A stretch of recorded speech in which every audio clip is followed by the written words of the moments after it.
कहाँ डाल रखी है सर ने?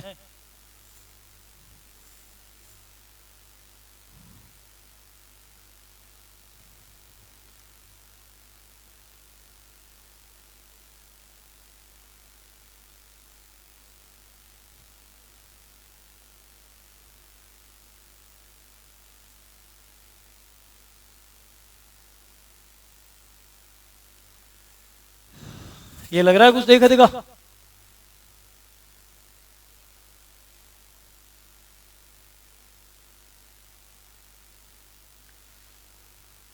कौन कौन से टॉपिक हो रखे आपके? क्या इतना जल्दी बोलने से पहले ही डर गए? इंटरव्यू भी तो देना है, बोलना तो सीखो। कौन कौन से टॉपिक हो रखे हैं? कोई बता दो, आप बता दो कौन कौन से टॉपिक हो रखे हैं आपको। आपको बोल रहा हूं पीछे। ठीक है। अच्छा, मेवाड़ के गोइल हो गए आपके। ठीक है, मारवाड़ राठौड़ वंश हो गया आपके। अच्छा, जैसलमेर के भाटी भी करवा दिए। चोरों का इतिहास भी हो गया आपके। ये वाला नहीं हुआ। चलो, एक बार सिलेबस तो लिख तो नहीं रखा तुम लोगों ने किसी ने, पर मैं जो बता रहा हूं एक बार रजिस्टर लाए हो ना साथ में? साथ में लेके आए हो ना रजिस्टर? नोट डाउन कर लेते हैं कि अपन कौन से अगले कुछ दिनों में अपन आधुनिक राजस्थान को पढ़ेंगे। आधुनिक राजस्थान को स्टार्टिंग में पढ़ेंगे। सॉरी, ये किस किसने कर रखा है?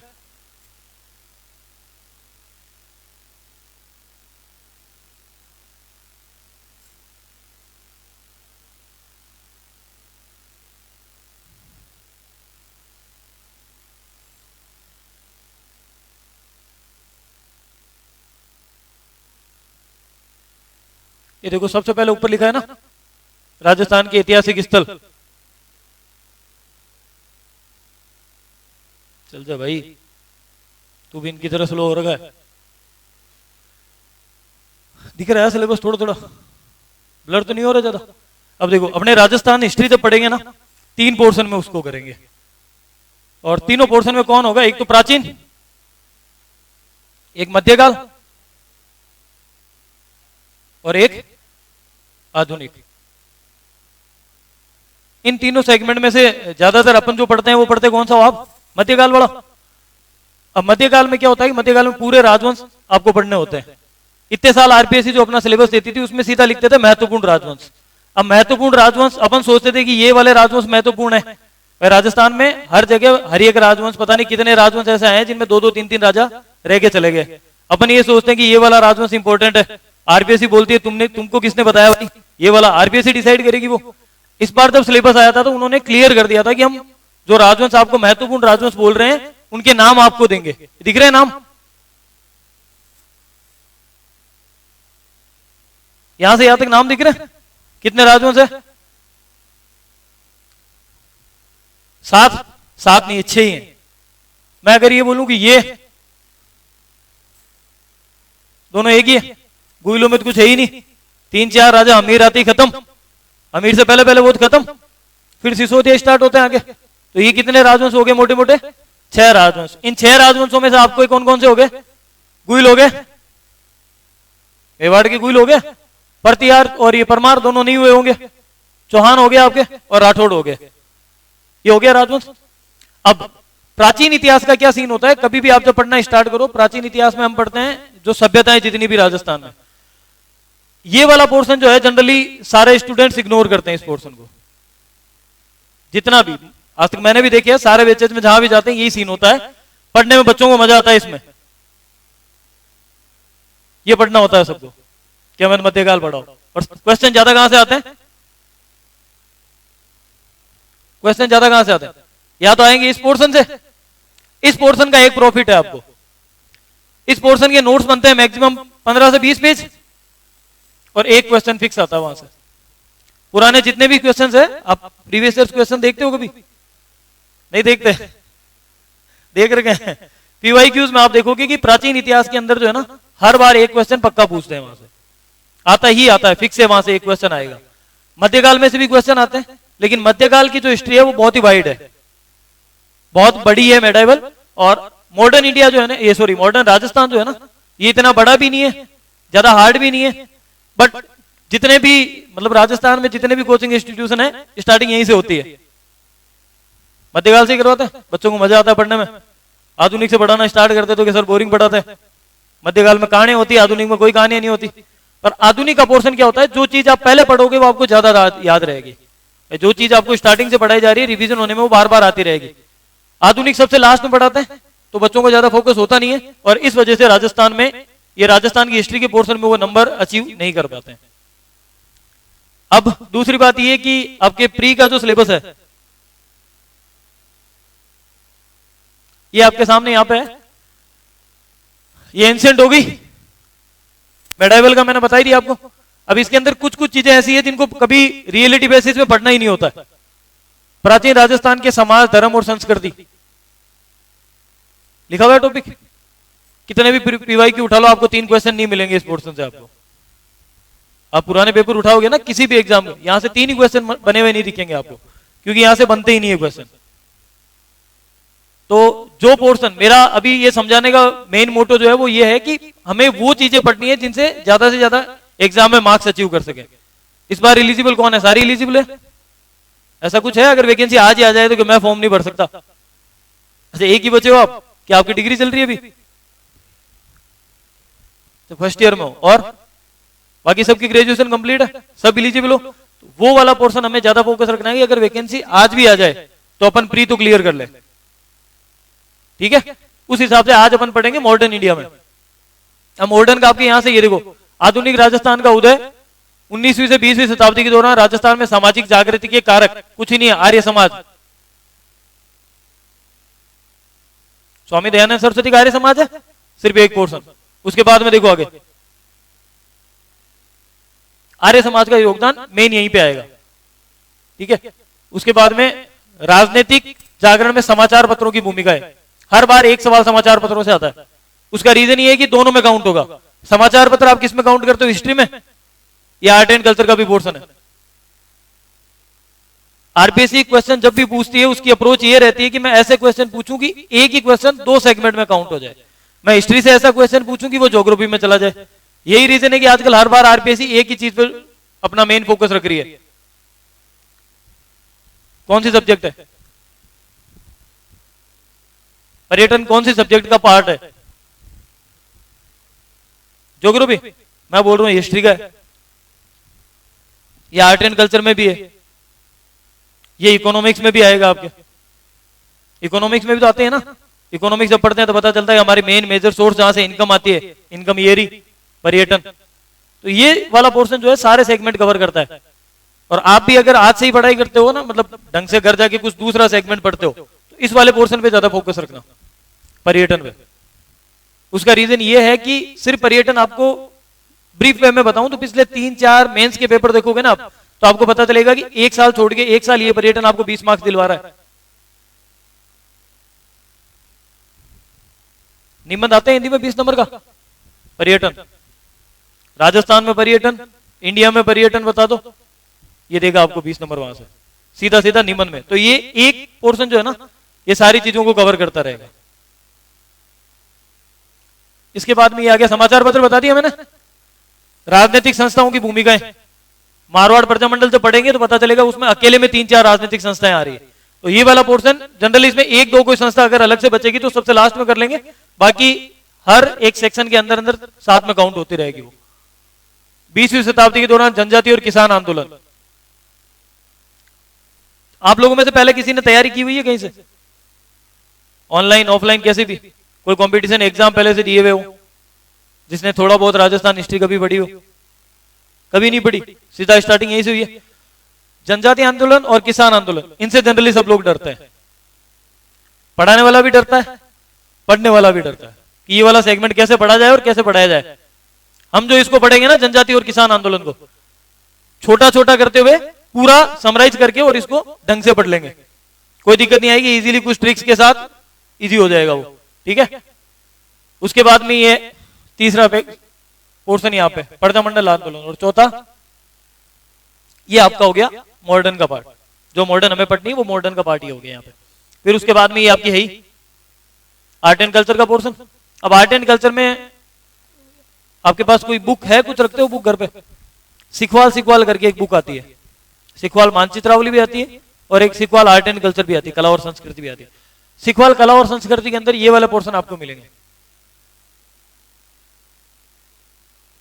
ये दिख रहा है, मंदिर, किले, महल, मानव निर्मित जलीय संरचनाएं, ये वाला। अब इस पोर्शन में ये है कि मैं आपको कितना भी पढ़ा दूं, हालांकि अपन इंपोर्टेंट जो भी सेगमेंट होंगे वो सारे लिखेंगे, लेकिन इस पोर्शन का ये है कि कितना भी पढ़ लो, अश्योर कोई नहीं कर सकता आपको कि इसमें से ही आएगा ये चीजें। अब मंदिर में आपको कोई सा मंदिर बनाऊं, मान लो अगर पेपर बनाने वाला मैं हूं तो मैं मेरे गांव में कौन से भूमिया जी का मंदिर है उसका नाम दे दूं, आपको क्या पता कौन से? भाई गांव में भी तो होते ही है, किसी के गांव में कोई भूमिया जी, किसी के गांव में कोई भूमिया जी, वो अपने वाले का नाम दे देगा, फिर आप बोलोगे कि सर ने लिखा है नहीं। सारी चीजें जो होती है ना, मंदिर, किले, महल, मानव निर्मित जलीय संरचनाएं, ये ऐसे टॉपिक है जिनमें पेपर बनाने वाले पे डिपेंड करता है वो कहां से क्या सेगमेंट ढूंढ के लाएगा। उसके बाद में आगे होगी चित्रकला और हस्तशिल्प। इन दोनों में से अल्टरनेट एक एक क्वेश्चन आता है, एक बार चित्रकला आएगी, एक बार हस्तशिल्प आएगा। छोटे छोटे पोर्शन है, कोई बड़ा पोर्शन है नहीं इन दोनों में, चित्रकला और हस्तशिल्प दोनों। उसके बाद में ये रहा शास्त्रीय संगीत, शास्त्रीय है ही नहीं ऐसा कुछ राजस्थान में। कौन से शास्त्रीय संगीत और कौन से शास्त्रीय नृत्य है? जो है वो सारे लोकगीत और लोक नृत्य है। शास्त्रीय गीत और शास्त्रीय नृत्य कुछ ही नहीं है। एक जयपुर में कथकली का विकास हुआ है, वो वाला बात है, उसके अलावा कोई अलग से पोर्शन नहीं है जो शास्त्रीय संगीत और शास्त्रीय नृत्य में आएगा। ये इसलिए बता रहा हूं कि बहुत बार ये होता है कि जब आप सिलेबस पूरा पढ़ाने के बाद आप सोचोगे कि ये वाला पोर्शन हमें करवाया ही नहीं सर ने। रियलिटी ये है कि ये आरपीएससी जब सिलेबस बनाती है ना तो लगता है बाहर खड़े होकर गाना चला दो, इनके लिए पता नहीं जी कौन सा नशा करता है, ये नशे में बनाते हैं पूरा सिलेबस, खुद को ही नहीं पता होता कहां से क्या लिखना होता है। अब शास्त्रीय संगीत शास्त्रीय नृत्य कुछ ही नहीं है, पर लिखना है इनको, मजे आते हैं इनको बच्चों को चिढ़ाने में। फिर अगला लोक संगीत और लोक वाद्य, ये लोक वाद्य जनरली सब लोग इसको इग्नोर करके जाते हैं। पिछली बार मेंस में 2 नंबर का क्वेश्चन पूछ लिया, गया 2 नंबर, सीधा सीधा लिख दिया रावण अत्ता, रावण अत्ता लिख दिया, कोई पढ़ के ही नहीं जाता वाद्य अंतर। अब वो 2 नंबर इजी कोई रावण अत्ता में रावण अत्ता नाम लिखा था, भाई रावण जाता तो वाद्य अंतर है, बाबूजी की फड़ में बताया जाता है, खत्म। इतने ही तो शब्द लिखने थे, 2 नंबर में आ जाते मार्क्स, लोग पढ़ के ही नहीं जाते वाद्य अंतर। तो हीन भावना से मत देखना राजस्थान हिस्ट्री के कुछ टॉपिक्स को। ये हो गया भाषा साहित्य, इसमें है बोलियां, बोलियों से भी हर बार एक क्वेश्चन पूछा था। समझ में तो आ रही मैं बोल रहा हूँ बाउंस तो नहीं जा रहा किसी के? थोड़ा तेज बोलता हूं तो वो इश्यू हो सकता है कि सर पहले आपको तो इंटू 2 करने का मतलब ही नहीं है, यूट्यूब पे होता ना इंटू 1 इंटू 1.25 इंटू 1.5 इंटू 2, तो इंटू 2 आपको करने का मतलब ही नहीं है, पहले इंटू 2 पे चल रहे हो आप तो। फिर राजस्थान की भाषा साहित्य और लोक साहित्य, ये वाला सेगमेंट जो है हर बार आपको 2 क्वेश्चन लाके देगा। साहित्य जो है ना ये हर बार 2 क्वेश्चन लाएगा।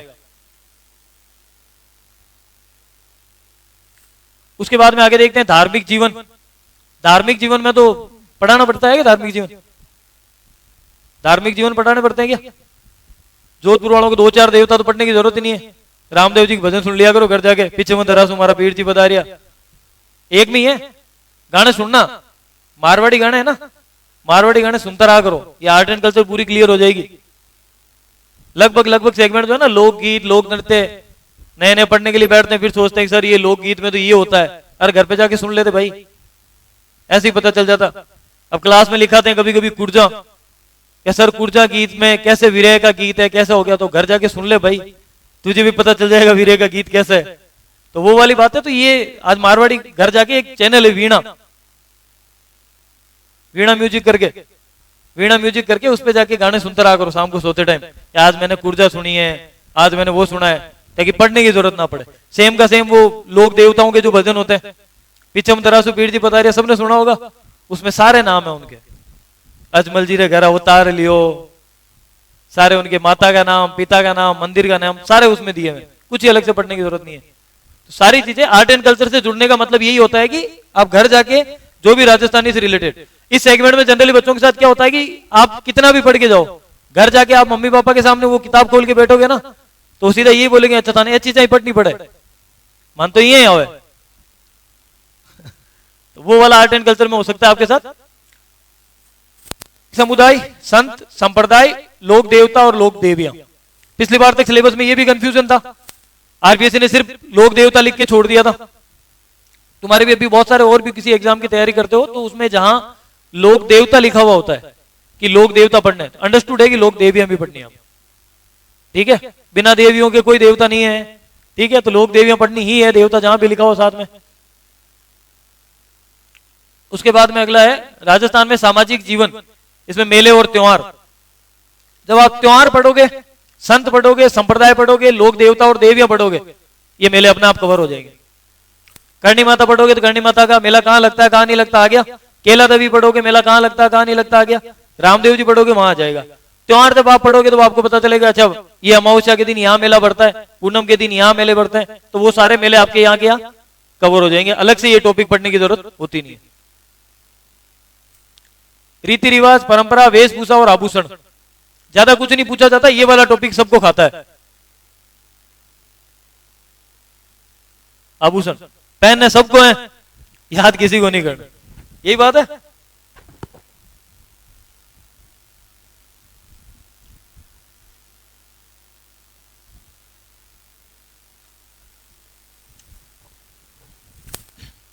और सबसे लास्ट में टॉपिक दिया इन्होंने राजस्थान के प्रमुख, इसमें भी कुछ ही ज्यादा नहीं पढ़ना होता है, जहां जहां सारे सेगमेंट आते रहेंगे ना, राजस्थान का प्रमुख व्यक्तित्व है, ये आपको यहां पर, आप सोच रहे हो यहां अलग से टॉपिक पढ़ाया जाएगा, ये टॉपिक पर्दामंडल में भी आएंगे।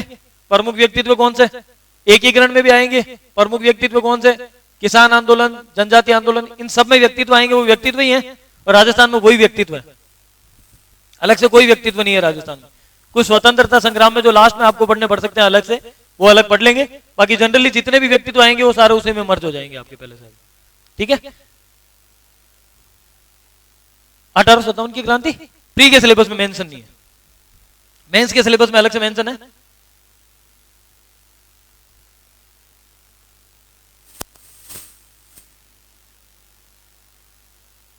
मेंस के सिलेबस यहां पे सर ने डाला नहीं है, मेंस के सिलेबस में आपके लिखा हुआ है स्वतंत्रता संग्राम, वहां 1857 की क्रांति मेंशन है। लेकिन प्री के सिलेबस में आप ये सोच रहे हो कि प्री के सिलेबस में लिखा हुआ नहीं है, तो मैं पहले ही बता चुका हूं, आरपीएससी नशे में ये बनाती है सिलेबस। 1857 की क्रांति अंडरस्टूड है, जहां राजस्थान हिस्ट्री का नाम आता है वहां 1857 क्रांति, एकीकरण, प्रजामंडल, किसान आंदोलन, जनजाति आंदोलन, ये आएंगे ही आएंगे। अगर 3 टॉपिक इन्होंने दे दिए कि किसान आंदोलन, जनजाति आंदोलन, प्रजामंडल आपको पढ़ना है, एकीकरण आपको पढ़ना है, तो 1857 क्रांति आपको पढ़नी ही है, छोड़ोगे नहीं आप उसको। अब इसमें बहुत सारे सेगमेंट है, जैसे मैं बताऊं अभी अपन आज जो टॉपिक करेंगे वो पढ़ेंगे अंग्रेजों के साथ हमारी संधियां कौन कौन सी हुई थी। कहीं सिलेबस में मेंशन था, सिलेबस में कहीं मेंशन नहीं था। मैं अभी आपको दिखाऊंगा कि आरपीएससी हर बार क्वेश्चन पूछती है। कुछ चीजें ऐसी है जो सिलेबस में मेंशन नहीं होती है लेकिन अंडरस्टूड होती है, कुछ चीजें ऐसी है जो सिलेबस में मेंशन है लेकिन उनको पढ़ना नहीं होता है। होता है हर बार, हर किसी भी एग्जाम का सिलेबस होता है, उसमें कुछ टॉपिक जो है ना वो ऐसे लिख दिए जाते हैं जिनसे बनते ही नहीं है। अभी 2-4 वीडियो में शायद एग्जाम था अभी पहले, उसमें कुछ सिलेबस में पॉइंट उन्होंने ऐसे डाल रखे थे जिनमें मेंस में क्वेश्चन बन सकते हैं, प्री में नहीं बनते, फिर पढ़ेगा क्या बच्चा, ये वाला सीन यहाँ पे।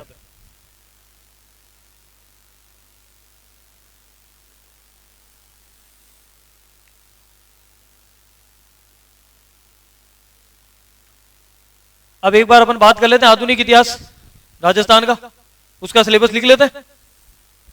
आधुनिक राजस्थान का सिलेबस लिखोगे पहले,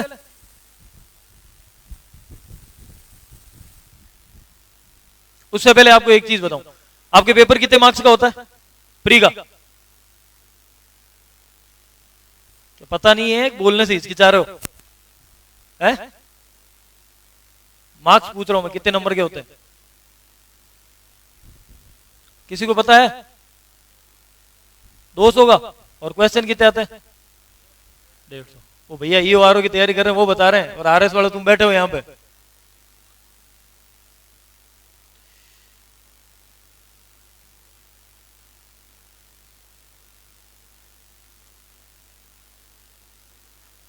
डेढ़ सौ तो क्या होते हैं उसमें क्वेश्चन, और मार्क्स कितने होते हैं, कट ऑफ कितनी जाती है, कितनी कट ऑफ जाती है, कितनी?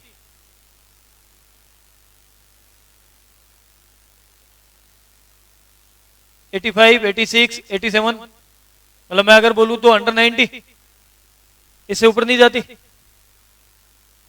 एग्जाम कितने मार्क्स का, कट ऑफ कितनी जाती है, क्यों इतनी कम कट ऑफ क्यों जाती है? कंपटीशन कम है, वो तो हो ही नहीं सकता। अगर कंपटीशन कम होता तो कोचिंग भरी हुई नहीं मिलती। कंपटीशन भी बहुत है, फिर भी कट ऑफ का ये हाल है, क्यों? उसका रीजन ये है कि सबको सब पढ़ना है। जो भी इंसान आता है वो ये सोचता है कि मैं सारी चीजें पढ़ के जाऊं, और फिर पता चलता है कि धोबी का कुत्ता ना घर का, ना वो हो जाता है, 40-50 नंबर भी आते नहीं है। आरएस प्री तुम में से टफ किस किस को लगता है कि बहुत टफ है? लगता है किसी को कि थोड़ा बहुत डिफिकल्ट है आरएस प्री? लगता है? कौन से मतलब सब्जेक्ट क्या आपके? आर्ट्स है। आर्ट्स में कौन सी सब्जेक्ट है आपके? ज्योग्राफी, पॉलिटी और सोशियोलॉजी। तो आपकी जो सब्जेक्ट है होम ग्राउंड जिसको मैं बोलूं, उसमें तो बैटिंग अच्छी है। हिस्ट्री और ज्योग्राफी बता रहे थे ना, ज्योग्राफी और पॉलिटी, ज्योग्राफी और पॉलिटी अच्छे से पढ़ रखी है। ग्रेजुएशन में बता रहा हूँ, ग्रेजुएशन कर रखी है ना आपने ज्योग्राफी और पॉलिटी, तो मैं ये मान सकता हूँ कि आपको अच्छे से आती है, वो थोड़ी बहुत अच्छे से आती है, मतलब आप इंटरेस्ट जनरेट करोगे तो कर सकते हो। ज्योग्राफी और पॉलिटी से क्वेश्चन कितने आते हैं? 50 क्वेश्चन आते हैं ज्योग्राफी और पॉलिटी दोनों में मिला के। कितने आते हैं?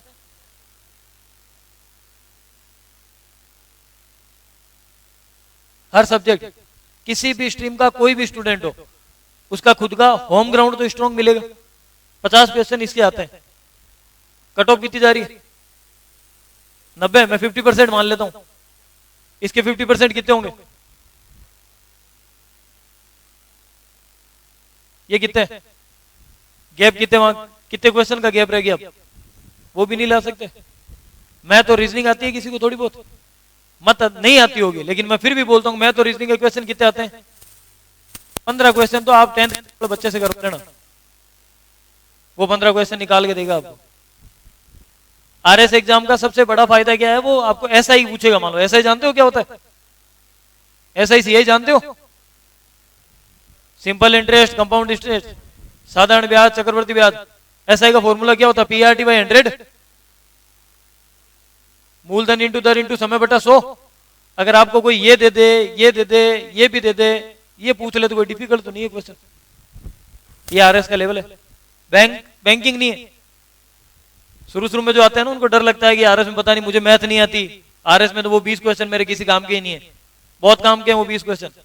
वो एक 20 क्वेश्चन है जिनको करने के बाद आप बोलोगे 20 तो हो गए, अब 75 में 20, 55 क्वेश्चन करने हैं मुझे। और वो करने के बाद तो मतलब 75 क्वेश्चन अगर आप करते हो ना, तो आपको चैन की नींद लेनी है घर आके कि 100 को अगर 100 मार्क्स मेरे आ रहे हैं तो 100 मार्क्स से ऊपर तो आरएस की कतई कट ऑफ नहीं जाएगी। ये सीन फिक्स है आरएस में, तो इतना कुछ लोड लेने की जरूरत है नहीं।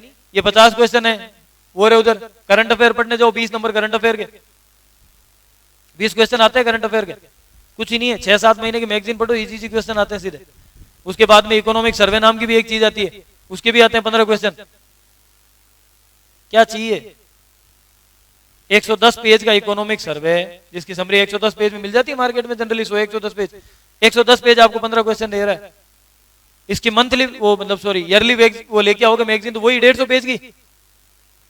वो अगर 150 पेज आपको 20 नंबर दे रहे हैं, 20 क्वेश्चन दे रहे हैं, सॉरी 20 क्वेश्चन दे रहे हैं, ये इधर ये 15 क्वेश्चन दे रहे हैं, तो क्या दिक्कत है? दिक्कत एक है, वो नहीं पढ़ना है। दिक्कत बस यही आती है। आरएस प्री एग्जाम में कोई डिफिकल्ट एग्जाम नहीं है। दिक्कत सिर्फ एक चीज की आती है कि जो चीजें इजी मार्क्स दे रही है ना, उनको हमें पढ़ना ही नहीं है। पढ़ना उन चीजों को है जिनसे आती ही नहीं है क्वेश्चन। शुरू से लेकर लास्ट तक बच्चा पढ़ने के लिए बैठा रहता है कि मैं तो बाकी सब्जेक्ट बाद में पढ़ूंगा, पहले पढ़ूंगा एंशिएंट इंडिया, मेडाइवल इंडिया। अरे भाई क्वेश्चन नहीं आते वहां से, क्यों पढ़ रहा है तू? तो वो वाला मैं ये नहीं बोल रहा कि छोड़ना है, उनको भी पढ़ना है, मेंस में काम आएगी वो भी, बिल्कुल नहीं छोड़ना है। पर बात ये है कि जहां से आपको लग रहा है ना कि ये वाला पोर्शन मुझे ज्यादा नंबर देगा, उसको पहले पढ़ना स्टार्ट करो, ताकि आरएस प्री अगर कल ही नोटिफिकेशन आ जाए तो आपके मन में ये डर ना रहे कि सर कल नोटिफिकेशन आ गया, 3 महीने रहे, मैं कोचिंग आऊंगा, पढ़ूंगा या पेपर दूंगा। ये कॉन्फिडेंस रहेगा सर वो 15 और 20 35 क्वेश्चन तो तैयार है मेरे, वो 20 उधर से और कर लूंगा, 55 हो जाएंगे। 15-20 इतने दिनों में पढ़ा है उसमें से आ जाएंगे। 70 क्वेश्चन ही तो करने। अब तैयारी मेंस की करनी है, प्री की नहीं करनी। निकल गया डर? बहुत इजी एग्जाम है, ज्यादा डिफिकल्ट मतलब ये मैं ये मानता हूं कि जिनसे ये पटवारी ग्राम सेवक ये नहीं निकलते ना, उनके लिए सबसे बेस्ट ऑप्शन है आरएस। आपसे ग्राम सेवक नहीं निकल रहा होगा, आपसे पटवारी नहीं निकल रहा होगा, आरएस प्री निकलेगा। इससे इजी कोई एग्जाम नहीं है दुनिया में। क्यों? इस एग्जाम में वही लोग हार डालते हैं जिनकी हिम्मत है, और हिम्मत वो है नहीं जनरली किसी में, हिम्मत की कमी है। सब जाते हैं पटवारी में, ग्राम सेवक में जाएंगे, उधर उधर है नहीं कुछ, भरे पड़े वहां धुरंधर। आरएस एग्जाम से प्री के लिए आपको डरना नहीं है बिल्कुल भी। अब लिखो एक बार आधुनिक राजस्थान का इतिहास।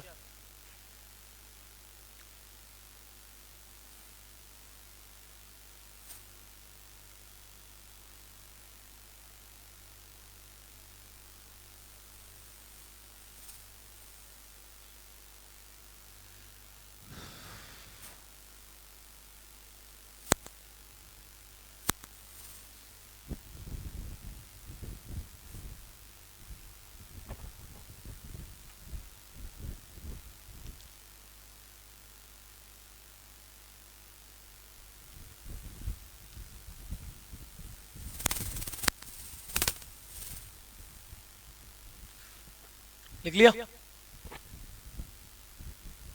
इंग्लिश मीडियम से तो नहीं है कोई? सब हिंदी मीडियम वालों, शुद्ध हिंदी माध्यम।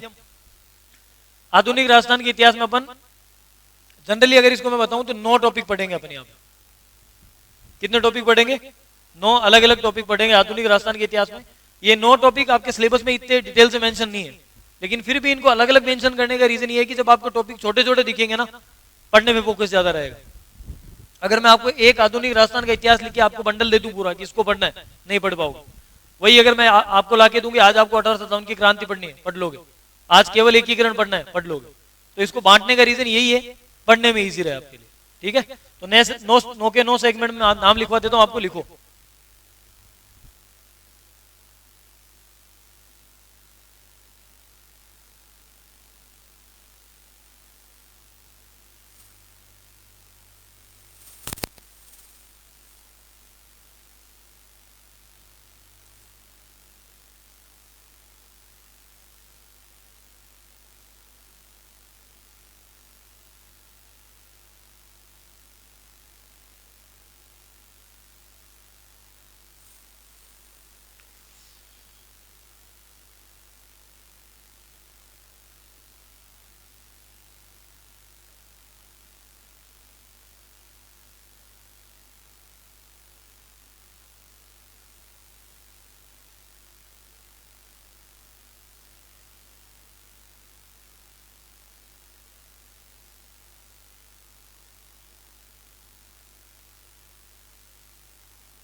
ये 1857 की क्रांति हो,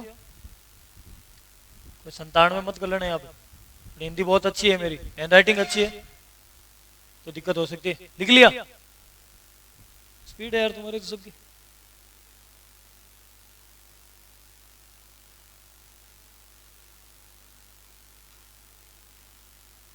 हो गया। अब लगाओ वापस हेडिंग। ये हो गया। अगले पेज पे अंग्रेजों के साथ संधियां।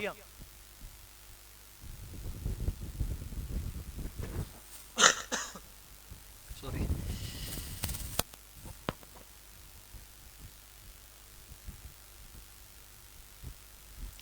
अंग्रेजों के साथ संधियां। ठीक है। इंडियन हिस्ट्री थोड़ी पढ़ा थी तुम लोगों को? इंडियन हिस्ट्री नहीं पढ़ाई ना? ये तो पता है कि भारत में अंग्रेज आए थे, या ये भी किसी को नहीं पता है? पता है ना? देखो, अंग्रेजों से पहले यहां पे किसका शासन था? अरे बोलो, बोलना सीखो रे, धीरे धीरे थोड़ा थोड़ा निकलो बाहर, कुछ बोलना तो सीखो। यूं मन ही मन में चुपचाप बैठे रहोगे क्या? मुगलों का शासन था। तेज बोलो थोड़ा। यही थे। अंग्रेजों से पहले राजस्थान क्या, सॉरी, इंडिया में मुगलों का शासन था। अब मुगलों में क्या हुआ था कि एक शासक आता है, कौन?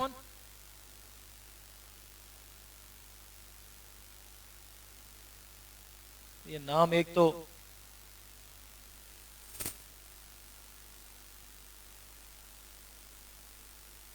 ये नाम सुना है किसी ने? सुना ही होगा। औरंगजेब से पहले वाले शासकों के दो तीन के नाम बताओ मुझे, अगर किसी को पता हो तो।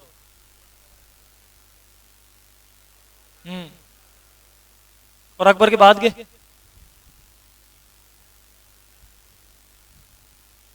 और औरंगजेब से आगे?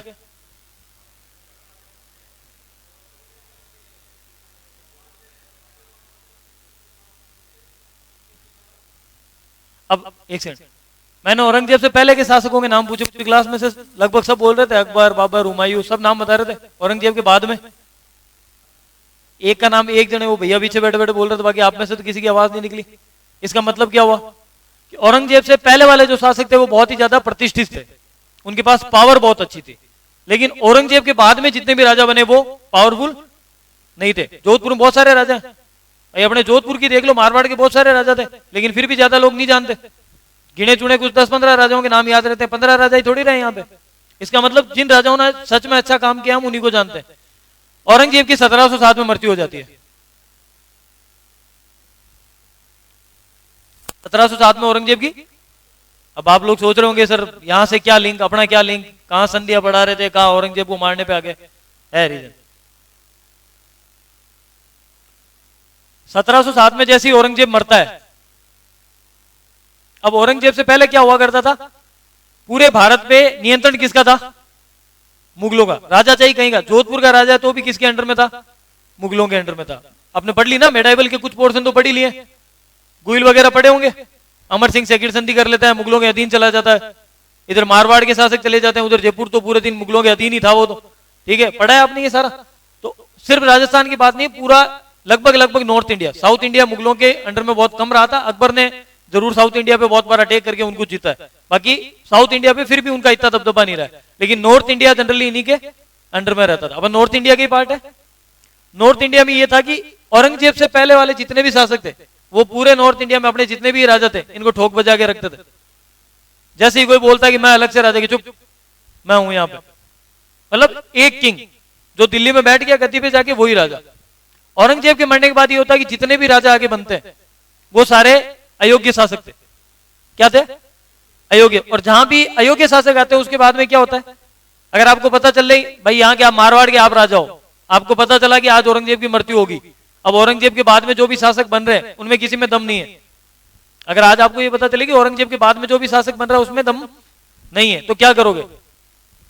यही बोलोगे आज से मारवाड़ का राजा है, किसी मुगल की अधीनता मैं स्वीकार नहीं करता। ये रीजन सिर्फ एक जगह नहीं हुआ था, सब जगह। औरंगजेब की जैसे मृत्यु हुई, औरंगजेब की मृत्यु के बाद राजाओं ने खुद को क्या कर दिया?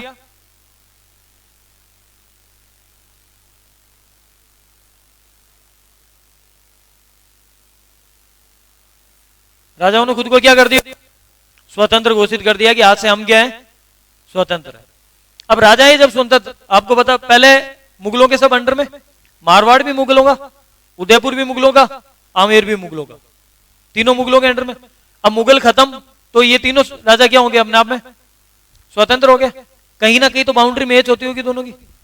भाई आपने आंवड़ बावड़ की संधि पढ़ी होगी 1-4-3-5, सॉरी 1-4-5-3 में, तो उसमें पढ़ते हैं आंवड़ बावड़ की संधि के अंदर कि भाई मुगलों का, सॉरी ये जोधपुर और मेवाड़, इन दोनों का ये वाला सेगमेंट है, इससे इधर जोधपुर माना जाएगा और इधर क्या माना जाएगा, मेवाड़। मतलब कहीं तो बाउंड्री टच हो रही है।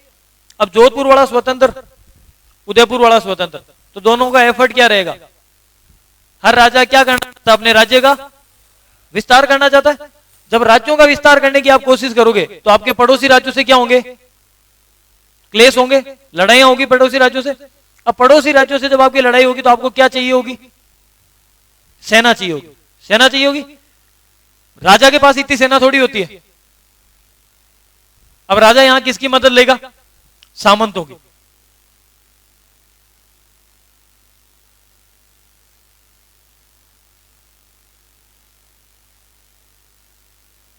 राजा ने क्या ली? सामंतों से। अब आज आपकी कोई मदद करता है, भले ही आप कितने भी आरएस अधिकारी बन जाओ, कल को अगर मतलब मारवाड़ी में कहते हो, अगर कोई कांस्टेबल होता है और वो आपका कहीं अटका हुआ काम निकाल देता है, आप आरएस अधिकारी हो लेकिन एक कांस्टेबल अगर आपका अटका हुआ काम निकाल देता है, तो इसका मतलब क्या हुआ? वो कांस्टेबल ये समझेगा खुद को कि मैं तो इससे ज्यादा पावरफुल हूं। यही होगा, यही हालत यहां पे होगी। राजा खुद को स्वतंत्र करने के प्रयास में लगे, स्वतंत्र किया, राज्य का विस्तार करने की सोची, मदद किसकी ली? अब सामंतों को यह लगने लग गया कि मैं तो राजा को कुछ समझू ही नहीं, कौन है राजा? राजा कुछ भी बोले चुप, अगले युद्ध में साथ नहीं जाऊंगा, अकेला जाएगा, पीटेंगे बहुत बुरी तरीके से, वहां से आएगा वापस। तो इस वजह से राजा डर जाते। तो सामंतों का राजा पर क्या बनाना स्टार्ट किया? सामंतों ने दबाव बनाना स्टार्ट किया। जब सामंतों ने दबाव बनाया, अब राजा के पास ऑप्शन क्या? राजा किसके पास गए? बाहर से कोई सोर्स ढूंढेंगे, और बाहर से सोर्स किसको ढूंढा? मराठा। मराठा जिनका झंडा ऐसा कहा जाता है कि अटक से कटक तक लहराता है। ये एकमात्र जाति है, सॉरी ये वंश है जिसने कभी ये नहीं सोचा कि इस जगह पे मुझे राज करना है। इनका सिर्फ एक उद्देश्य हुआ करता था, लूट। मराठों का एक ही उद्देश्य है, लूट, पैसा कमाना उद्देश्य है, उसके अलावा कोई उद्देश्य नहीं है। तो मराठों ने अपना उद्देश्य दिखाया। अब जरूरत, मराठा अगर किसी भी इंसान की मदद करते हैं तो क्यों करेंगे? मराठे अगर किसी की भी मदद करेंगे तो उसका रीजन क्या होगा? पैसा। जो पैसा देगा हम उसके। मराठे ये नहीं देखेंगे ये वाला राजा गोरा है इसकी मदद करते हैं, काले वाले की अपन नहीं करेंगे। क्या तीनों मतलब?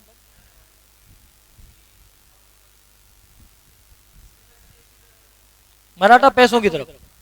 मराठों का सीधा ये बोला जाता है कि मराठा मतलब पैसा, जहां पैसा वहां मराठा आएगा। तो पैसों के चक्कर में मराठों ने किसकी मदद स्टार्ट की? राजाओं की। क्योंकि राजाओं ने बुलाया कि हमें दमन किनका करना है? सामंतों का। तो सामंतों के दमन के लिए राजा ने किसको बुलाया? मराठों के। मराठों ने पैसे लिए राजाओं से और दमन कर दिया किसका? सामंतों का। सामंत एक बार दमन से रुक थोड़ी जाएगा। सामंतों को भी तो ये बात पता थी कि मराठे किसके पास जाते हैं? पैसों के पास। इस बार ये गया इसके पास, भाई वो 1.5 लाख दे रहा था, 2 लाख। अब के राजा जी गुदिम ठोक नानी है, ठीक है उद्देश्य। तो मराठे किसकी तरफ चले गए? अब मराठे, आपको पता चला कि ये मराठे आज युद्ध हुआ किसकी तरफ से लड़ रहे हैं? राजा की तरफ से। कल पता चला सामंत ने 2 लाख रुपए दे दिए, किसकी तरफ चले गए? सामंत की तरफ। फिर राजा बोलेगा 2.5 लाख राजा की तरफ, सामंत बोले 3 लाख सामंत की तरफ। ऐसे बोलियों में चढ़ते चढ़ते मराठों की क्या बढ़ गई? कीमत बढ़ गई। और जोश जोश में राजा जी ने लगा दी ऊंची ऊंची बोलियां। ऊंची ऊंची बोलियां इतनी लगा दी कि राजाओं के पास धन नहीं था, उससे ज्यादा उन्होंने मराठों को दे दिया। और मराठे इनसे क्या मांगने लगे? पैसे। क्या हमारे जो बाकी पैसे रहे वो पैसे हमें दो। अब राजा के पास डबल समस्या। राजा के पास कितनी समस्या आ गई? 2। दोनों समस्याएं कौन सी? एक इधर कौन है, दूसरे ने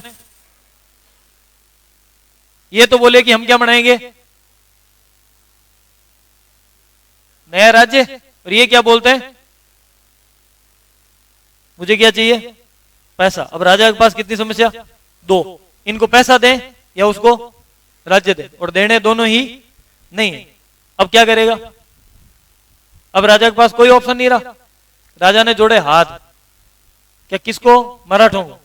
तुम मान जाओ धीरे धीरे तुम्हारे पैसे चुका देंगे, लेकिन फिर भी मराठे तो मानने वाले नहीं। जैसे तैसे करके राजा ने मराठों की मदद से सामंतों का दमन थोड़ा करते करते सामंत तो थोड़ा चुपचाप बैठ गए, लेकिन मराठा चुप होने वालों में नहीं थे। थोड़े दिनों बाद पता चलता है कि आंग्ल मराठा युद्ध हो रहे हैं। क्या हो रहे हैं? अब इस आंग्ल मराठा युद्ध से पहले पूरे भारत में एक छवि थी। जैसे आपने पढ़ा होगा कि भारत के स्वतंत्रता के जब अपन रीजन पढ़ते हैं कि भारत स्वतंत्र कैसे हुआ, तो हम उसमें एक चीज पढ़ते हैं कि पता चलता है कि रूस के लोग बहुत लंबे चौड़े होते हैं और जापान के लोग क्या होते हैं? छोटे। रूस वालों की आंखें बड़ी बड़ी होती है, चाइना वालों की आंखें कितनी होती है? मिची मिची आंखें वाले, छोटी छोटी आंखें वाले। जब अपन स्वतंत्रता संग्राम पढ़ते हैं ना, उसमें पता चलता है कि जापान, रूस और ब्रिटेन, इनके लड़ाइयां होती है, आपस में वॉर होते हैं।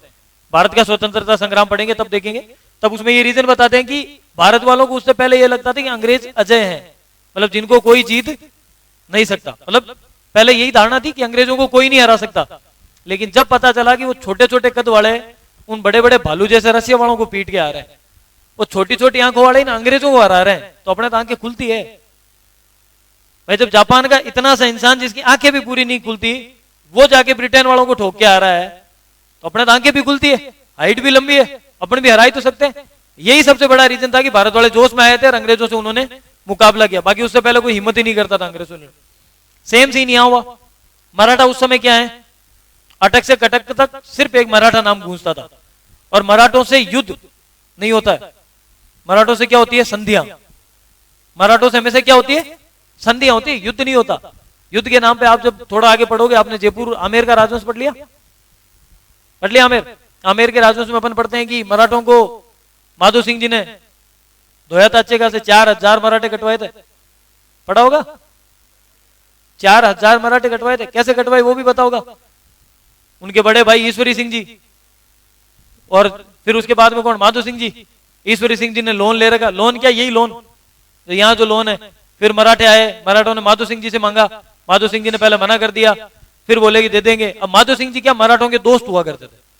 पिटने का रीजन भी क्या था? माधो सिंह जी क्या थे?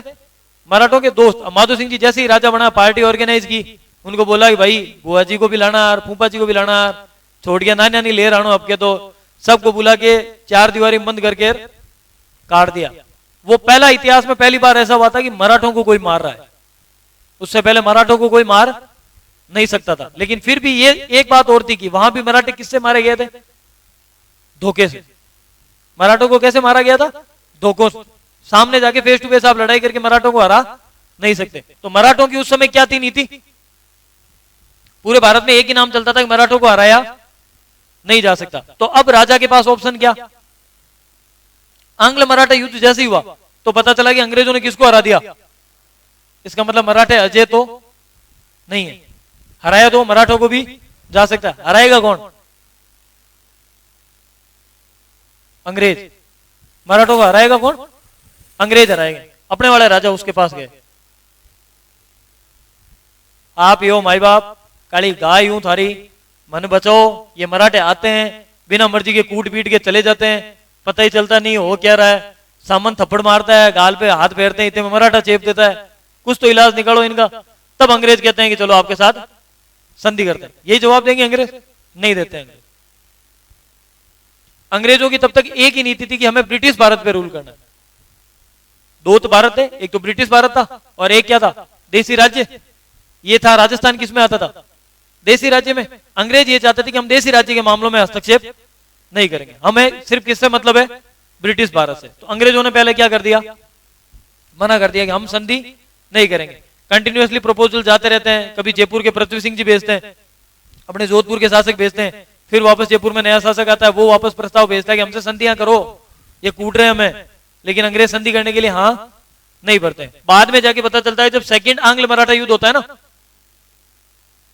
दूसरा आंग्ल मराठा युद्ध, उसके बाद में अंग्रेजों को यह लगता है कि हमने दूसरे आंग्ल मराठा युद्ध में भले ही मराठों को हरा दिया, लेकिन मराठे 3 थे, पेशवा, सिंधिया, होलकर। पेशवा, सिंधिया और होलकर, तीनों को कंबाइंडली मराठे बोलते थे। और भी थे लेकिन ज्यादा पावरफुल ये 3 थे, पेशवा और कौन? सिंधिया और होलकर। सेकंड आंग्ल मराठा युद्ध में पेशवा को हरा दिया जाता है, होलकर को भी हरा दिया जाता है, और सिंधिया को भी हरा दिया जाता है। पेशवा पूरा खत्म हो जाता है, लेकिन सिंधिया और होलकर अभी भी पावर में रहते हैं। सिंधिया और होलकर दोनों अभी भी क्या रहते हैं, पावर में। अंग्रेजों को एक चीज तो पता चल गई, ये मराठे ऐसे तो हार नहीं मानेंगे, इनको हार मनवाने के लिए हमें किसी ना किसी दूसरे इंसान की सहायता की जरूरत जरूर होती।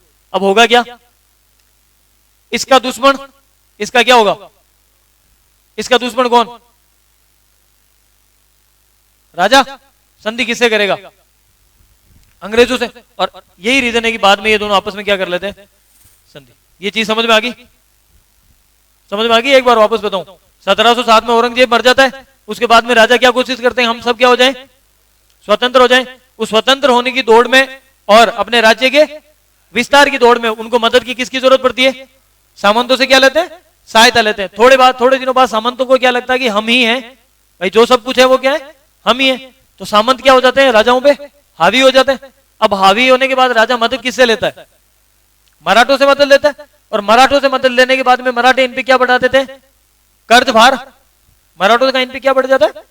अब राजा के सामने कितनी समस्या, एक सामंत दूसरे, इनका तो जैसे तैसे दमन हो जाता है, लेकिन इनका नहीं होता है। तो राजा फिर मदद के लिए किसके पास जाता है, अंग्रेजों के पास। और अंग्रेजों के जाके ये क्या करता है, संधियां करता है।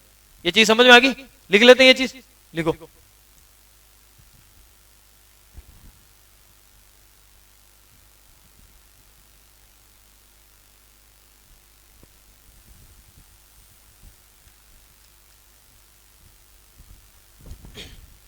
हेडिंग लगाओ, अंग्रेजों के साथ संधियां,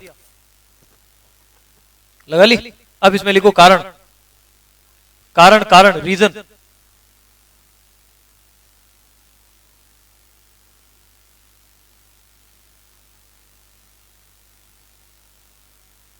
संधि का कारण क्या था, क्यों कारण, जरूरत कहां पड़ी थी संधि की, लिखो इसमें। 1707 में 1707 में औरंगजेब की मृत्यु के पश्चात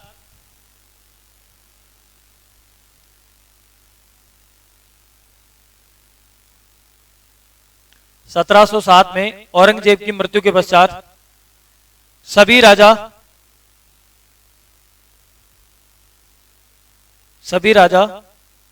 स्वयं को स्वतंत्र घोषित कर देते हैं।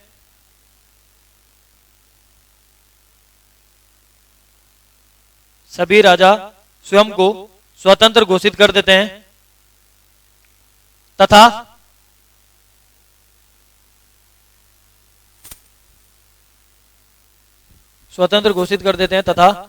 मुगलों से अधीनता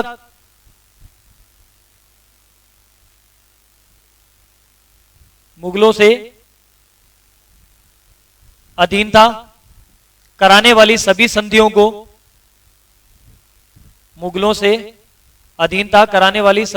को निरस्त कर देते हैं। सभी संधियों को निरस्त कर देते हैं क्योंकि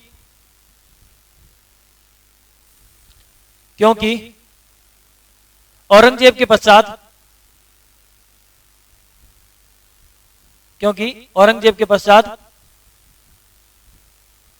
कोई भी शक्तिशाली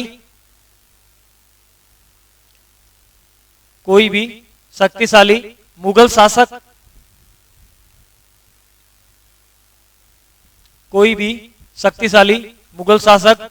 नहीं बचा था। कोई भी शक्तिशाली मुगल शासक नहीं बचा था। लिख लिया, आगे लिखो नेक्स्ट पैराग्राफ में। स्वतंत्र शासकों ने राज्य विस्तार के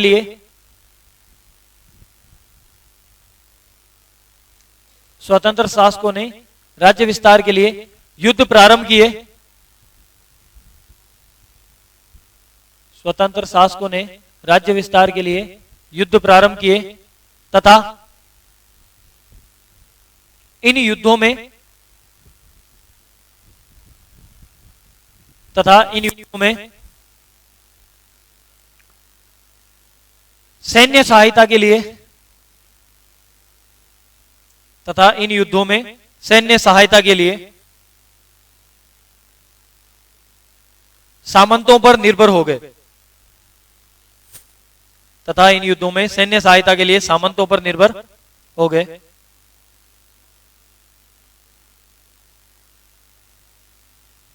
जिससे जिससे राज्य में जिससे राज्य में सामंतों का प्रभाव जिससे राज्य में सामंतों का प्रभाव जिससे राज्य में सामंतों का प्रभाव निरंतर बढ़ता गया निरंतर बढ़ता गया।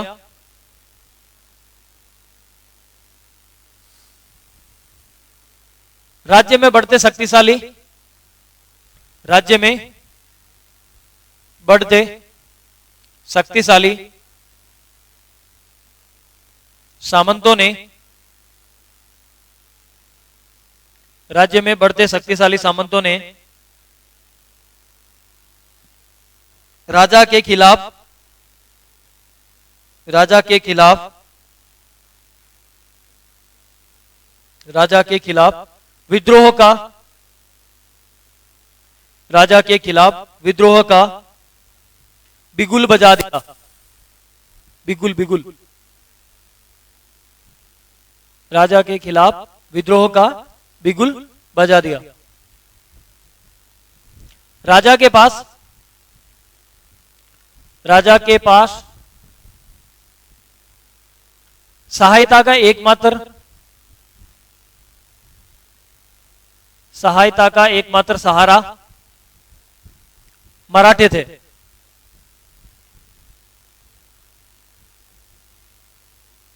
सहायता का एकमात्र सहारा मराठे थे। मराठों ने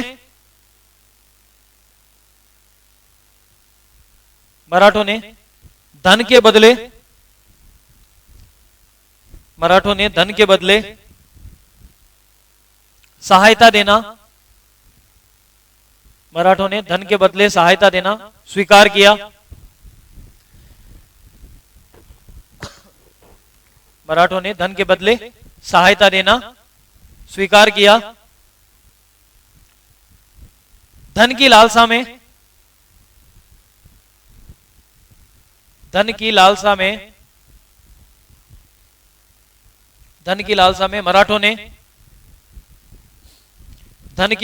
मराठों ने कभी राजा का साथ दिया। धन की लालसा में मराठों ने कभी राजा का साथ दिया तो कभी सामंत का। कभी राजा का साथ दिया तो कभी सामंत का।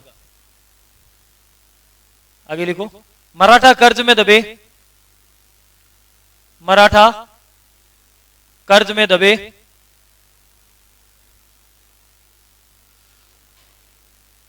मराठा कर्ज में दबे कर्ज लोन मराठा कर्ज में दबे सामंत तथा राजा मराठा कर्ज में दबे सामंत तथा राजा मराठा कर्ज में दबे सामंत तथा राजा राज्य में बढ़ रहे मराठा आतंक को रोक नहीं पाए। राज्य में बढ़ रहे मराठा आतंक को रोक नहीं पाए।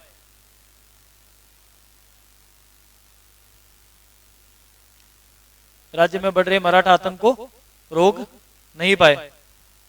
लिख लिया? आगे लिखो। मराठों तथा सामंतों से परेशान मराठों तथा सामंतों से परेशान मराठों तथा सामंतों से परेशान राजा मराठों तथा सामंतों से परेशान राजा के पास अंतिम सहारे के रूप में, अंतिम सहारे के रूप में अंग्रेज थे, अंतिम सहारे के रूप में अंग्रेज थे, जिन्होंने, अंतिम सहारे के रूप में अंग्रेज थे जिन्होंने आंग्ल मराठा युद्ध में, जिन्होंने आंग्ल मराठा युद्ध में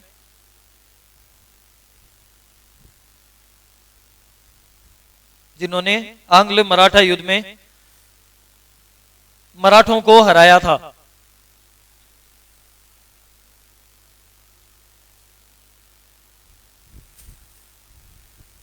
मराठों को हराया था।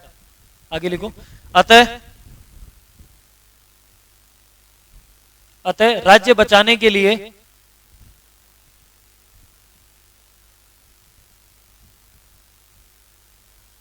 अतः राज्य बचाने के लिए अंग्रेजों से संधियां ही, राज्य बचाने के लिए अंग्रेजों से संधियां ही अंतिम सहारा था।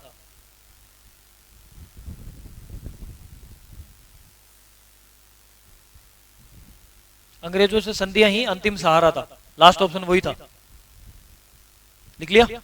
अब एक बार इसको जहां आपने लिखा है ना उसके नीचे शॉर्ट में लिख लो। एक चीज याद रखना, यहां जो आप पढ़ रहे हो सके तो जैसे जैसे टॉपिक आपका क्लियर होता जाए ना, अब मैं इतनी चीजें आपको लिखा रहा हूं, ये चीज अभी लिखा है मैंने इसलिए लिखाई है क्योंकि फर्स्ट टाइम जब आप पढ़ते हो ये चीजें हो सकता है आप घर जाने के बाद भूल जाओ कि भाई पहले मराठा आए थे, अंग्रेज कहां से आ गए, कभी सामंत आ रहे हैं, ये चीज आपको समझ में नहीं है, इसलिए मैंने इतना पैराग्राफ ये लिखा है। अब होता ये है कि जब आप पढ़ते जाओगे तो बहुत बड़े नोट्स कंपाइल हो जाएंगे आपके पास। आरएस में लगभग 28 सब्जेक्ट है, छोटे मोटे पार्ट अगर अलग अलग करो तो 28 सब्जेक्ट के लगभग है आरएस में। तो इन 28 सब्जेक्ट का एक ही फॉर्मेट होता है कि आप यहां से जो पढ़ के गए उनको घर जाके एक अलग कॉपी में, जैसे एक चैप्टर पूरा होता है उसको शॉर्ट में लिखना स्टार्ट करो, ताकि जब रिवीजन का मौका है तब आपको ये पूरा वापस ना पढ़ना पड़े। तो शॉर्ट में लिखने का भी लिख लो इसमें आगे। अभी इतना लिख लिया, इसके आगे सीधा सीधा लिख लो।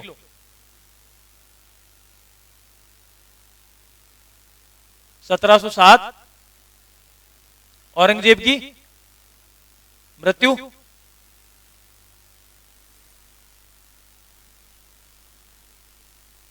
राजा स्वतंत्र, कहां चला गया,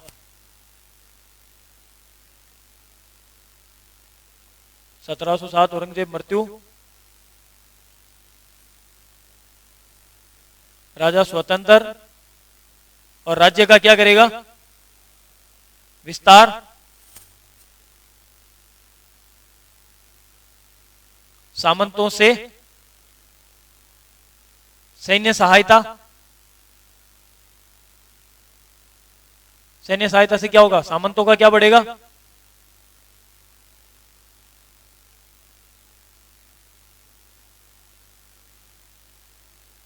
सामंतों का प्रभाव बढ़ा,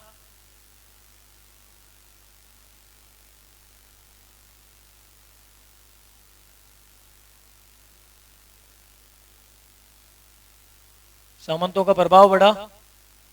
उसके आगे लिखो सामंत विद्रोह,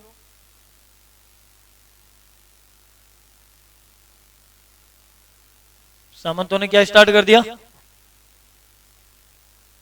सामंत विद्रोह। समझ में आ रहा है, हो सकता है नहीं है। सामंत विद्रोह, सामंत विद्रोह के बाद में आगे क्या है,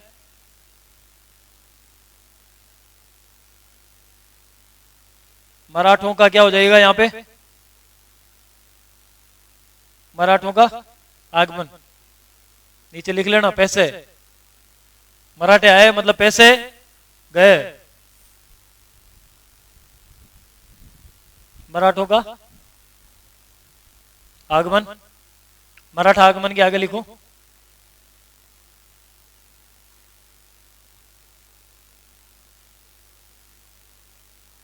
कर्ज में डूबा राज्य। राज्य पूरा किस में डूब जाएगा, कर्ज में। कर्ज ऐसे ही लिखते होंगे, सही लिखा है मैंने कर्ज, इंग्लिश में लिख सकता हूं मैं लोन, हिंदी में कर्ज कैसे लिखते हैं वो नहीं पता। कर्ज में डूबा राज्य, मराठों का आतंक, होता ये था कि मराठों को जो पता चल गया ना अपन राजा में से पैसे मांगते हैं, चलते फिरते किसी गांव में घुसते, गांव को लूट के निकल जाते। अब पहले गांवों को बचाने का दायित्व किसका होता था? राजा का। राजा तो खुद डर रहा है, मैंने बचा लिया तो ये बोलेगा पहले तेरे बड़े पैसे दे फिर छोड़ दूंगा, इसलिए राजा हाथ डालते नहीं। तो मराठों का आतंक दिन ब दिन क्या करता गया, बढ़ता गया। और एक पीक टाइम तो ऐसा आ गया था कि जब पता चलता ना कि इस गांव में मराठे आ रहे हैं, गांव का गांव खाली हो जाता था पूरा, तो पहले ही भाग जाओ रहे, दो चार चीजें जो डालनी है जेब में डाल के भाग जाओ, मराठे तो आ ही रहे। तो मराठों का इतना आतंक हो गया था। तो मराठों का क्या हो गया आतंक, फिर लिखो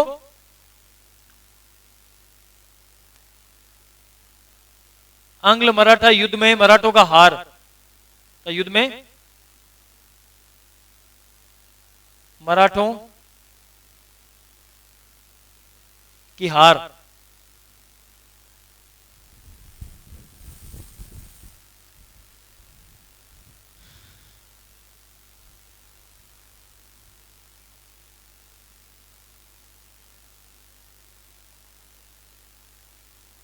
आंग्ल मराठा युद्ध में मराठों की हार, और मराठा जैसे हारते हैं इसके बाद ये क्या करेंगे, अब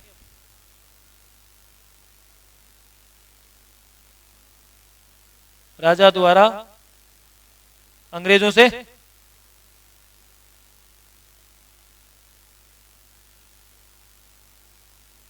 संधियां। कितने बजे का टाइम है तुम्हारे? 7 तक है ना? राजा द्वारा अंग्रेजों से संधियां।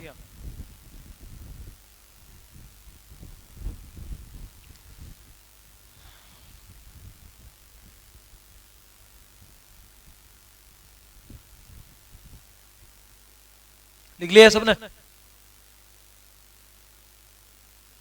अब राजा जब मराठों से संधियां कर लेता है, मराठे सॉरी ये अंग्रेजों से, अंग्रेज सबसे पहले राजस्थान में संधियां कब करते हैं? पढ़ी है किसी ने? पहले थोड़ी थोड़ी पढ़ी होगी कभी तो। 1803 से स्टार्ट हो जाती है, भरतपुर से संधियां करना स्टार्ट कर देता है। लेकिन क्या 1803 से पहले संधियां हुई नहीं कभी? किससे? 1803 से पहले कोई संधि नहीं हुई थी। हमारे वाले बेचारे जाते हाथ जोड़ के आते, बाप जी संधि, अंग्रेज कहते नॉट इंटरेस्टेड, जाओ वापस घर पे। ये यहां से कोई राजा व्हाट्सएप पे मैसेज करता, सर वो संधि वाला प्रस्ताव थोड़ा अंग्रेज बाहर से सीन करके जाने दो रहे, इसको कौन जवाब देगा।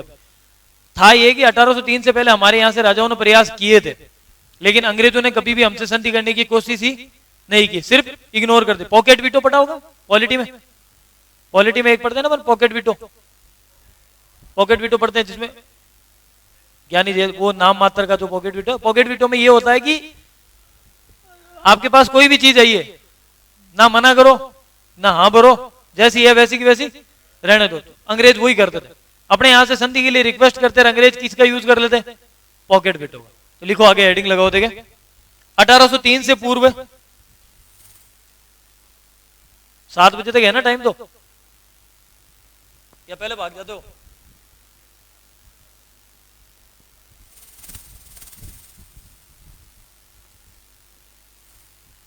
कितने बजे स्टार्ट होती है क्लास? 3? किस 1 से 7 किस किस की क्लास होती है अभी? अभी अभी किसकी हो रही है? 1 से साइंस में बायोलॉजी की हो रही है पहले, और फिर उसके बाद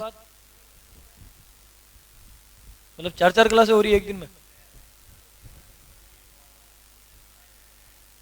ठीक है, तुम्हारा थोड़ी होती है तो सुबह वाली 4 घंटे क्लास है, सारी लेते हो तुम? क्या बात है यार, बढ़िया है। 24 घंटे क्लास हो रही है, सिलेबस पूरा हो जाएगा जल्दी। सुबह वाले बैच में कौन है? यही इतने ही सुबह बैठते हो या कोई नए भी कुछ आते हैं मॉर्निंग बैच में? अच्छा, फर्स्ट ग्रेड वाले आते हैं मॉर्निंग बैच में, उसके अलावा कोई आरएस वाले नहीं आते? आरएस का ये कि बैच इवनिंग में चलता है बस। ठीक है, क्या हुआ? अच्छा, मेरा परिचय बताना है? क्या परिचय करोगे जान के? मैं राजस्थान के उस जिले से हूं जिस जिले का मुझे नहीं लगता अभी कोई अस्तित्व भी बचा होगा हमारा। वैसे अभी तो नागौर जिले का हूं, अब पता नहीं डीडवाना जाएंगे, कुचामण जाएंगे, नागौर जाएंगे, अजमेर जाएंगे। मैं डेगाना के पास का हूँ। डेगाना सुना है? डेगाना के पास का हूँ। वैसे अजमेर की टच होता हुआ गाँव है मेरा, तो कॉर्नर पे हो सकता है अजमेर में चले जाए, डीडवाना में चले जाए, नागौर में चले जाए। नाम मेरा कुलदीप सिंह चारण है। ठीक है, यही तुम जिस एग्जाम के लिए तड़प रहे हो ना, इसी एग्जाम में मैं भी तड़प रहा हूं। ठीक है, तो डरने वाली बात है नहीं ज्यादा कुछ। और इस एग्जाम का ये फायदा है कि अगर आप लगे हुए हो ढंग से, एक अटेम्प्ट दो अटेम्प्ट आराम से निकल जाओगे, ऐसा कुछ नहीं है। क्या हुआ? मेरा लास्ट ईयर पहला अटेम्प्ट था 2021 में, मेंस क्लियर नहीं हुआ। मेंस क्लियर इस बार आपको, मतलब अगर आपके कोई दोस्त वगैरह कुछ है, कोई फैमिली में कोई आरएस की अगर तैयारी कर रहा है, तो आप खुद इस बार एक चीज नोटिस करोगे कि जो लोग सच में तैयारी कर रहे थे, एक का भी नहीं हुआ। जो कंपटीशन से, जिनको पहले दिन से ये मानते थे नहीं ये तो कंपटीशन से बाहर है, वो सारे अंदर आ गए। मेरे क्लासरूम में हम जो टॉप मतलब 200 में आते थे ना, टॉप 200 में से एक भी बच्चे का सिलेक्शन नहीं हुआ। जो भी टेस्ट सीरीज हम जहां भी देते थे, चाहे स्प्रिंग बोर्ड हो, चाहे टॉपर टेस्ट सीरीज हो, चाहे उत्कर्ष की टेस्ट सीरीज हो, टॉप 200 में से अगर कोई भी इंस्टीट्यूट ये दावा कर दे कि हमारे टॉप 200 बच्चों में से एक बच्चा सेलेक्ट हुआ है मेंस में, तो बोल देना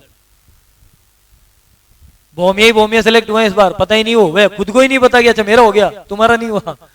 तो हाँ, तो मेंस का नहीं पता होता किसी को भी।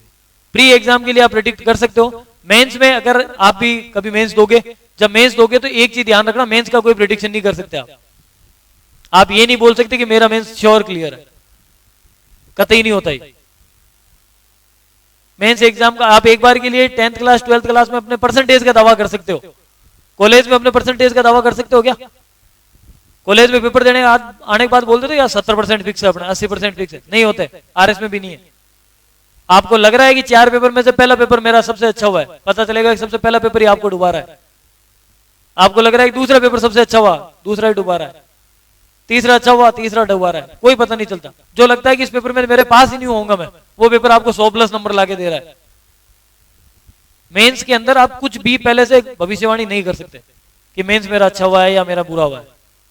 मेंस ऐसा ही एग्जाम होता है, और यही इस एग्जाम की खासियत है कि आप सोचते हो कि इस बार मैं एसडीएम है नहीं, पुराने जितने भी एसडीएम, आप तो अभी सेक्टर में नए आए हो, तो कितने टाइम से कर रहे हो आरएस की तैयारी? इसी साल से स्टार्ट किया, उससे पहले किसी ने कोई की नहीं। मैं पिछले 4-5 साल से, मतलब फर्स्ट ईयर में जो उस भाई की सही एज में आया था मैं तैयारी करने के लिए, फर्स्ट ईयर में, फर्स्ट ईयर का एग्जाम देते ही आ गया था कि बढ़ना है, आरएस बढ़ना है। उस टाइम से मैं इस सेक्टर में हूँ, आज कम से कम 40 से 50 ऐसे लोग होंगे जो एसटीएम आरपीएस मेरे कॉन्टेक्ट में है, क्योंकि मैं फर्स्ट ईयर में आया था 2018 के प्री के बैच में बैठता था मैं, और उस बैच में से बहुत सारे लोग सेलेक्ट हुए, उत्कर्ष में से भी हुए, स्प्रिंग बोर्ड में से भी हुए, बहुत सारे कोचिंग से होते हैं, टेस्ट सीरीज देने जाता था मैं, वहां से भी हुए, तो बहुत सारे लोग कॉन्टेक्ट में है मेरे। उनको खुद को नहीं पता होता पेपर देने के बाद में कि अच्छा मैं एसडीएम बन रहा हूँ क्या। आपको लगता है कि हाँ एलाइड में तो आ जाएंगे, पीछे वाली सर्विस, एलाइड सर्विस होती है ना, जो सबसे पीछे सर्विस होते हैं उनको एलाइड सर्विस बोलते हैं, जिनको प्रॉपर आरएस में काउंट नहीं किया जाता है। आपको लगता है कि मैं एलाइड सर्विस में तो आ जाऊंगा, लेकिन रिजल्ट आता है तब पता चलता है आपकी फर्स्ट रैंक आ गई। इंटरव्यू देखा करो घर जाके, कभी घर जाते हो ना कभी, इंटरव्यू मतलब कैसे, वो इंटरव्यू नहीं कि मॉक इंटरव्यू, वो नहीं बोल रहा मैं, आफ्टर सिलेक्शन जो इंटरव्यू देने जाते हैं ना अलग अलग इंस्टीट्यूट में, वो देखा करो। आज घर जाने के बाद यही चीजें सर्च करना। एक तो इंटरव्यू मैं बताता हूँ, मैं वो मेरा बहुत फेवरेट इंटरव्यू और मैं वही देखता हूँ। एक डीजीपी है कोई साउथ वेस्ट के, उन्होंने सही संस्कृति आईएएस एकेडमी यहाँ कहीं कुछ एक इंटरव्यू दिया था, अभी एग्जैक्टली मुझे उनका नाम याद नहीं आ रहा, कश्मीर के डीजीपी है वो, उन्होंने इंटरव्यू दिया था, काफी अच्छा उनका सेमिनार था, काफी अच्छा सेमिनार था। तो ऐसे सेमिनार देखा करो, आपको खुद को पता चलेगा कि जो फर्स्ट रैंक आ रहा है ना जिसकी, उसको रात तक भरोसा नहीं होता, कॉल करके बोलते ना तेरी फर्स्ट रैंक आ गई, नहीं हो ही नहीं सकता, कोई दूसरा है। टॉप 10 तो टीवी में देख के कंफर्म करते हैं कि फोटो मेरी आ रही है, इसका मतलब मैं हूं, बाकी तो मुझे भरोसा नहीं है कि मैं टॉप 10 में हूं। ये रियलिटी आ रहा है एग्जाम में, यहाँ कोई कुछ नहीं सोच सकता। तो मेंस के लिए प्रेडिक्शन कभी करना भी मत कि मेरा मेंस अच्छा हुआ है तो इस बार मेरा क्लियर है। हमने भी की थी कि अब इंटरव्यू की तैयारी करनी है, और जो ऐसे थे, जो अभी मेरे साथ वाले 2 जने सेलेक्ट हुए, दोनों मेंस दे के आके बोले थे यार हमारा तो नहीं होगा, हम तो वापस प्री की तैयारी करेंगे, अगले साल वापस बैठेंगे। हम ये थे कि हमारा मेंस क्लियर होगा, हम इंटरव्यू की तैयारी करेंगे, हमारा नहीं हुआ। और वो जो दो ही लोग बोल रहे थे कि हमारा नहीं होगा, उन दोनों का हो गया। तो मेंस एग्जाम में आप कुछ भी भविष्यवाणी नहीं कर सकते हो। प्री की तैयारी करो, प्री दो, साथ ही साथ मेंस की टेस्ट सीरीज होती है, यहाँ पे मेंस की टेस्ट सीरीज होती है, मतलब यही तुम्हारे हाथ पैर घसाने मुझे, इसलिए मैंने आज इतने लिखा है। लिखते भी हो इतना कभी एक साथ लिखते हैं, लिखाते हैं, ज्योग्राफी वाले सर लिखाते हैं, ये हमारे भी गुरुदेव रहे हुए, हमें भी बहुत लिखाते थे बहुत लिखाते हैं सर, पढ़ाते भी बहुत अच्छा है। ठीक है, लो लिखो लिखो, अभी जो टॉपिक है वो तो पूरा करो। इंट्रोडक्शन ले लिया मेरा घणो तो कि और इंट्रोडक्शन देना कुछ। हिस्ट्री से एमए हूं मैं, महर्षि दयानंद सरस्वती यूनिवर्सिटी अजमेर का गोल्ड मेडलिस्ट हूं, और कुछ। और यही रीजन है कि मैं 12th तक साइंस बैकग्राउंड से रहा हुआ हूं, उसके बाद में ग्रेजुएशन भी मेरी साइंस बैकग्राउंड में हुई है। और साइंस ऐसी नहीं है कि मेरे कोई घटिया है, मेरे बीएससी के अंदर 79% है। उसके बाद में मैंने हिस्ट्री चूज की है पढ़ाने के लिए। एक जाति वाला रहता है ना वैसे, चारण जाति, तो चारणों का यही काम होता है हमारा, तो हिस्ट्री का वाचन करना ये फेवरेट सब्जेक्ट बन गई, पहले लगता था। और आप में से साइंस का थोड़ी है कोई, साइंस क्यों डर लगता है ह्यूमैनिटीज से, इनसे, हिस्ट्री ज्योग्राफी से। मेरी रियलिटी है कि मेरी ग्रेजुएशन साइंस में हुई। और आप राजस्थान के टॉप हिस्ट्री के टीचर किसी को भी उठा के देख लो, सबने बीएससी कर रखी है। बीए वाला कभी हिस्ट्री पढ़ाता ही नहीं, बीएससी वाले टीचर ही मिलेंगे आपको हिस्ट्री पढ़ाने के लिए। और हिस्ट्री से आपको तो शायद नफरत तो नहीं है किसी को, हिस्ट्री से नफरत है आपको? है हिस्ट्री से नफरत? किसी को ही नहीं है ना नफरत। मुझे हिस्ट्री से नफरत थी जब मैं यहाँ पढ़ने के लिए आया था ना, तब तक मुझे हिस्ट्री से नफरत थी। लेकिन उसके बाद में पता चला कि नहीं यार, साइंस में तो इतना पढ़ना पड़ता है, ये तो मजाक है, या यार इसको पीट दिया यार, ये चला गया।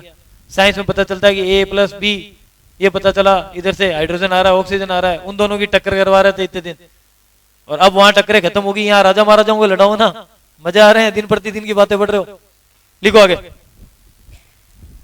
1803 से पूर्व संधि के प्रयास।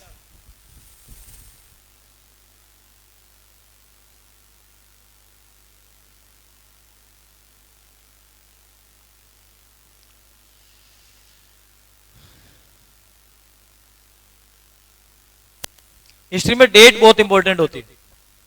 डेट जो होती है ना, ये याद रखना बहुत जरूरी होता है हिस्ट्री में। आपको डेट्स याद होनी चाहिए, होती है? मुझे तो नहीं होती।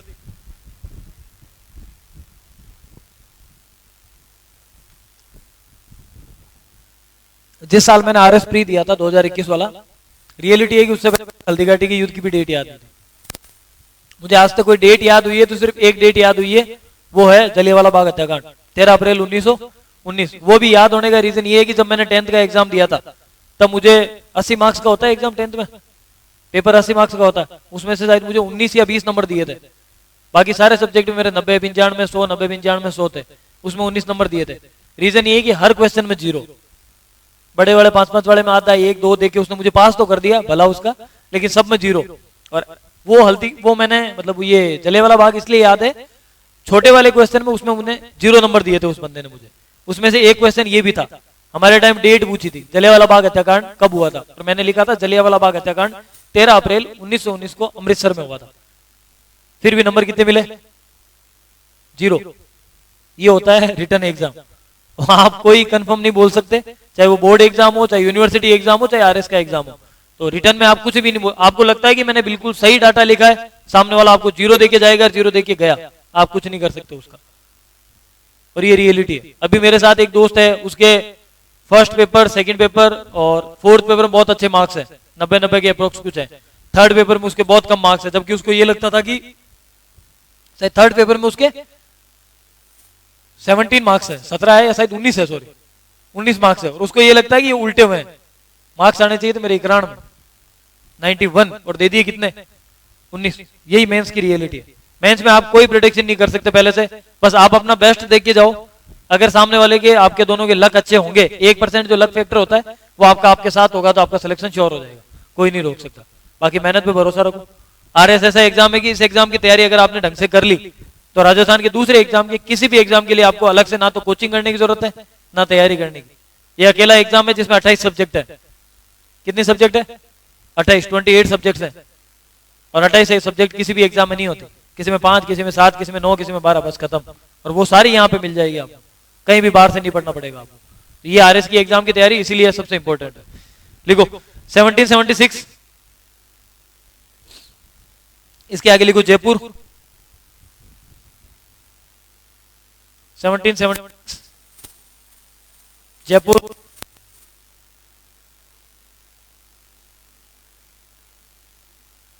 पृथ्वी सिंह, ये पृथ्वी सिंह जी राजा है, ठीक है। अगर जिसको याद रह जाए, पता चल जाए, वो तो सीधा इतना लिख लेना, नहीं तो ब्रैकेट लिख लेना राजा पृथ्वी सिंह। पृथ्वी सिंह के आगे बराबर में चिन्ह लगा के लिखो पृथ्वी सिंह।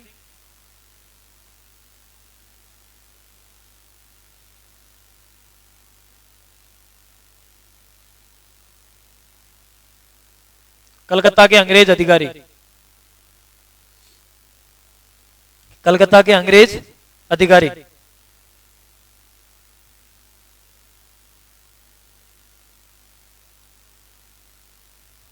नीचे ये लिख लेना है वकील। ये इसलिए लिखा रहा हूं शॉर्ट नोट, ये ज्यादा इंपॉर्टेंट है नहीं। अगर प्रीलिम एग्जाम में आपसे अगर पूछा जाए तो एक क्वेश्चन पूछा जा सकता है कि सबसे पहले संधि के लिए प्रयास किसने किया था। तो किसने किया था? जयपुर के शासक पृथ्वी सिंह ने। उसने क्या किया था? अपने वकील को किसके पास भेजा था? कलकत्ता के अंग्रेज अधिकारी के पास कि हमसे क्या कर लो? संधियां कर लो। समझ में आ जाएगा ना ऐसे शॉर्ट में। 1776, अगर नहीं समझ में आ रहा तो लिखवा देता हूं मैं पहली लाइन में, सेंटेंस में। 1776 में जयपुर के शासक पृथ्वी सिंह ने अपने वकील को कलकत्ता के अंग्रेज अधिकारी के पास संधि करने के लिए भेजा, लेकिन वहां पे अंग्रेजों ने क्या कर दिया? वो इग्नोर। अंग्रेजों ने क्या किया? इग्नोर। आगे देखो 1781,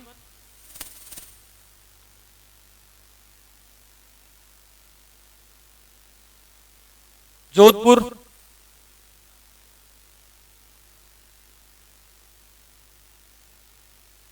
विजय सिंह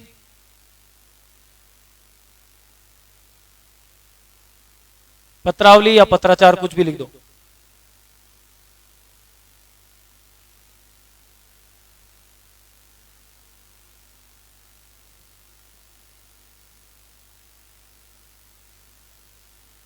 पत्रावली या पत्राचार। 1781 में जोधपुर का जो शासक था विजय सिंह जी, उसमें कौन शासक था? विजय सिंह। उन्होंने अंग्रेजों से पत्राचार किया था। पत्राचार क्या? लेटर लिख के भेजते यहां से कि हमसे संधियां कर लो। बार बार लेटर लिख के भेजते, लेकिन अंग्रेज क्या करते थे? हर बार लेटर को इग्नोर कर देते थे। यहां से ये लिख के भेजते कि हमें आपके साथ संधियां करनी है। अंग्रेज वहां पे क्या कर लेते? उस लेटर को कहां रख लेते? पॉकेट विटो में। खत्म। तीसरा एफर्ट लिखो वापस, जयपुर। तीसरा एफर्ट वापस किसने किया था? जयपुर। इस बार जयपुर का शासक कौन था? प्रताप सिंह। इस बार जयपुर का शासक लिखो प्रताप सिंह। क्या हुआ? वही। कितनी खिड़कियां हैं हवा महल में?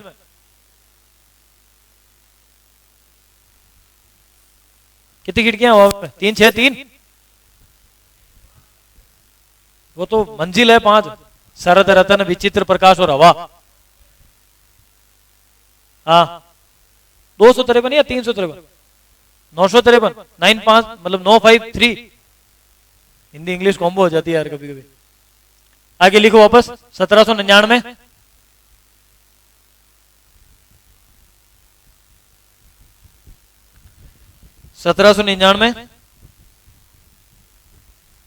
जयपुर प्रताप सिंह। वही जयपुर और वही प्रताप सिंह। इसके आगे तीनों के आगे मतलब ये लिख लिया जहां 4। ये छोटा भी होता है क्या? नहीं होगा ये। कहां है?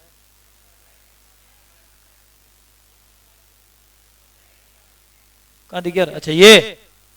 अब ये छोटा होगा। क्या बात है, मुझसे ज्यादा तुम्हें चलाना आता है।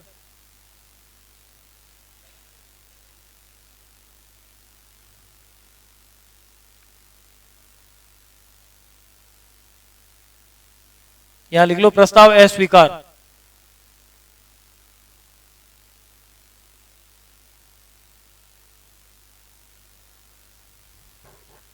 प्रस्ताव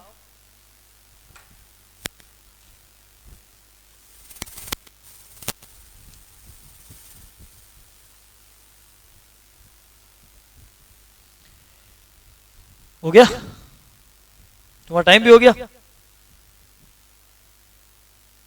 अब बताओ और किसी को कोई डाउट है? आज वाले में तो किसी को डाउट नहीं है? कुछ समझ में आ गया या नहीं है?